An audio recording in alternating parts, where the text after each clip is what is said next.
Deep in the Tasmanian wilderness, where ancient rainforest canopy filters light into perpetual twilight, there's a clearing that doesn't appear on any tourist map. Moss blankets everything. Tree roots have shattered through steel, and there, slowly dissolving into the earth, sits a locomotive that once represented the pinnacle of British engineering, imported halfway around the world to conquer terrain that was never meant to be conquered. Its name was nearly lost to time. So was the reason it ended up here, abandoned in one of the most remote corners of the British Empire, left to rust while the forest reclaimed what humans had briefly interrupted. This is the story of how ambition, economics, and the unforgiving nature of Tasmania's interior conspired to strand a marvel of Victorian engineering in a place where it would be forgotten for generations. It's a story that begins not in the rainforest, but in the industrial heartland of Britain, where foundries poured metal and engineers drafted plans for machines that would reshape continents. In 1871, the Tasmanian government faced a problem that seemed simple on paper: connect the inland mining districts to the coastal ports. Copper, tin, and silver were waiting in the ground. Fortunes were waiting to be made. All that stood in the way was 200 miles of some of the most hostile terrain in the southern hemisphere. Dense, temperate rainforest, gorges carved by glacial meltwater, and gradients that made conventional railways impossible. And the solution arrived from England in components, shipped in the hold of a merchant vessel that took 4 months to reach Hobart. It was a fairly articulated locomotive, a design that seemed almost magical in its day. While ordinary locomotives were rigid, locked to a single frame, the fairly bent in the middle.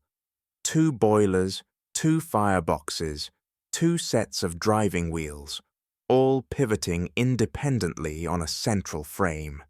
The engineer who designed it, Robert Fairley, had promised it could navigate curves that would derail any other machine. Tasmania's colonial administrators believed him. The locomotive they ordered wasn't large by British standards. Its driving wheels measured just 3 feet in diameter, small enough to generate the torque needed for steep grades. But its tractive effort, the raw pulling power at the rail, was extraordinary for its size. On paper, it could haul 40 tons of ore up a 6% gradient, the kind of slope where gravity fights every revolution of the wheel. They named it Pioneer, and for its first year of operation, it lived up to its name. Crews marveled at how it handled the serpentine temporary track carved through the forest, where conventional locomotives would have required mile-long sweeping curves. Pioneer twisted through radius bends that seemed impossible. The articulation worked exactly as Fairley had promised. The double-ended design meant it never needed a turntable. Crews could drive it forward in one direction, then simply switch to the opposite cab for the return journey. But the gradient calculations had been optimistic. As the permanent line pushed deeper into the interior, engineers discovered that 6% grades were conservative estimates. Some sections climbed at nearly 9%, slopes so steep that standing water would visibly flow downhill along the rails. Pioneer could manage it, barely, but only with half loads, and half loads meant half profits. By 1874, the Tasmanian government had a new problem. The permanent railway they had envisioned, smooth, efficient, profitable, was turning into a money pit. Construction costs had tripled initial estimates. The difficult terrain meant constant maintenance. Landslides erased weeks of work overnight, And Pioneer, for all its technical sophistication, couldn't haul enough tonnage to make the line economically viable. They ordered larger, more powerful locomotives from England. Conventional designs this time, simpler and cheaper. When those arrived, Pioneer became redundant. It had served its purpose as a pioneer, proving the route possible, but the railway that followed didn't need its specialized abilities. The new locomotives, with their simpler maintenance requirements and standardized parts, could be operated by any competent crew. Pioneer required engineers who understood its unique articulation, its twin fireboxes, its unconventional controls, so they moved it to a branch line, then to an even smaller branch line. By 1879, it was hauling maintenance supplies to work crews, repairing flood damage along a temporary spur that led deeper into the rainforest than any permanent track would ever reach. That spur was supposed to be temporary, a 6-month project to extract timber for railway ties.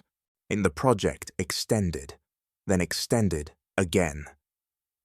Pioneer sat at the end of that spur, waiting for orders that grew increasingly infrequent, and then, quite suddenly, the orders stopped entirely.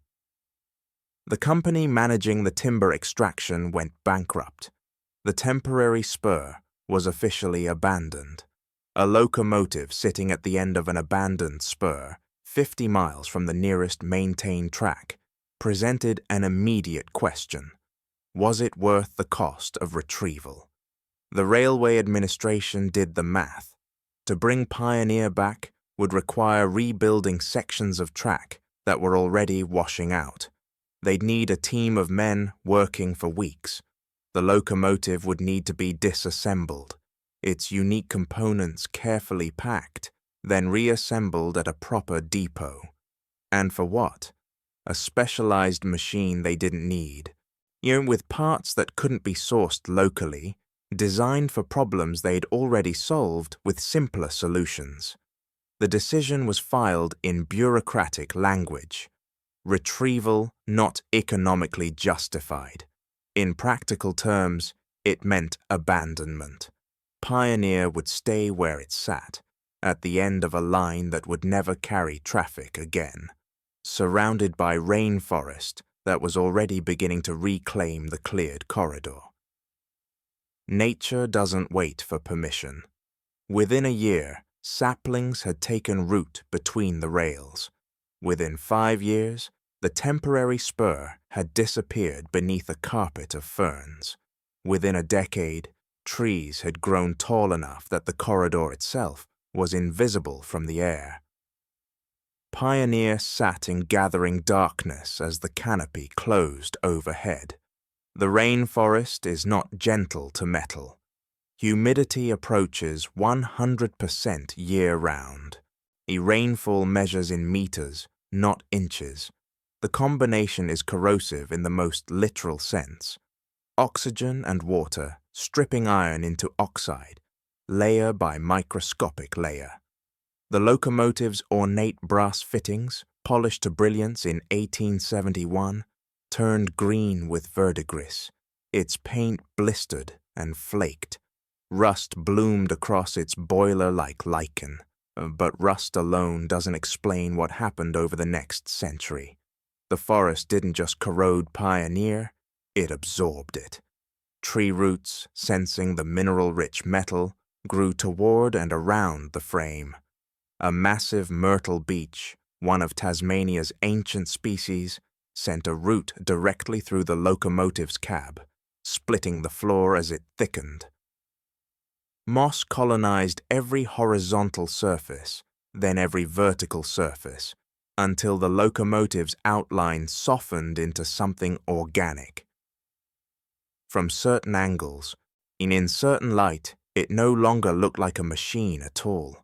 Records of its location faded with the men who'd known the spur's route. The railway administration's archives burned in a fire in 1897, taking with them detailed maps of abandoned lines. Pioneer appeared in ledgers, listed as written off, but its physical location was described only as Interior Terminus, Timber Spur 7. Nobody marked where Timber Spur 7 had actually run. By 1920, even elderly railway workers couldn't recall exactly where the abandoned spurs had been. There had been so many, snaking into the forest, most lasting only a season or two. The locomotive became legend before it became history. Old-timers in mining towns would mention it occasionally. "There's a train out there somewhere, rotting in the jungle." The details shifted with each retelling. Some versions had it carrying gold that was never recovered. Others claimed it had derailed spectacularly, killing its crew. The truth, that it had simply been abandoned as economically inconvenient, was far less dramatic than the myths. Rediscovery came by accident in 1983. A forestry survey team, using helicopters and newly available satellite imagery, noticed an anomaly in the canopy structure. Trees in a narrow corridor showed different growth patterns, slightly stunted, suggesting disturbed soil underneath. They marked it for ground investigation, expecting to find an old logging road or perhaps aboriginal pathways. What they found was the rail corridor, still visible beneath a century of leaf litter. And at its terminus, they found Pioneer, so thoroughly integrated into the forest that their first photographs showed something that looked more like a geological formation than a machine. Rust had reduced the boiler to a shell. The articulation mechanism, once a marvel of precision engineering, had fused into a single corroded mass. But the basic structure remained recognizable. Two separate boiler sections, the distinctive double-ended cab layout, the small driving wheels. Identification took months. The locomotive's builder's plates had corroded beyond reading, but dimensions matched Fairley's specifications, and archival research eventually connected the physical evidence to documentary records. This was Pioneer, lost for over a century, now a monument to the difference between engineering ambition and economic reality. There was brief discussion of retrieval, of restoration, of placing it in a railway museum. Engineers who assessed the site explained why that was impossible. The locomotive wasn't just rusting, it was structurally compromised beyond any hope of movement. Removing it would require cutting through the tree that had grown through its frame. The forest had claimed it so thoroughly that extraction would mean destruction. So Pioneer remains where it was abandoned, now protected as a heritage site. Occasional hiking groups make the journey, following what remains of the old rail corridor. They find a locomotive that has become part of the landscape. Iron and wood and stone blending into a single entity that belongs neither to the industrial age that created it, nor entirely to the wilderness that absorbed it. The coordinates are recorded now. The site is monitored. But the forest continues its work, patient and inevitable. Another century, perhaps less, and Pioneer will have dissolved completely, its atoms redistributed through soil and root and leaf. The only locomotive ever abandoned in Tasmania's interior will become the first to achieve complete biological integration. History remembers the railways that succeeded, the lines that carried prosperity and justified their expense. It forgets the experiments, the failures, the machines left behind when calculations proved too optimistic. Pioneer was never recovered because nobody needed what it represented, a solution to a problem that turned out to have simpler answers. But perhaps there's something fitting about its fate. It pioneered a route into terrain that didn't want to be conquered, served until it wasn't needed anymore, and was abandoned to the same wilderness it had briefly interrupted. The forest won in the end, as forests usually do, patient enough to outlast even the most ambitious machinery. Somewhere in Tasmania's interior, beneath a canopy that existed long before railways were invented, a locomotive continues its transformation from artifact to geology. The engineers who built it assumed it would last generations. They were right, just not in the way they imagined.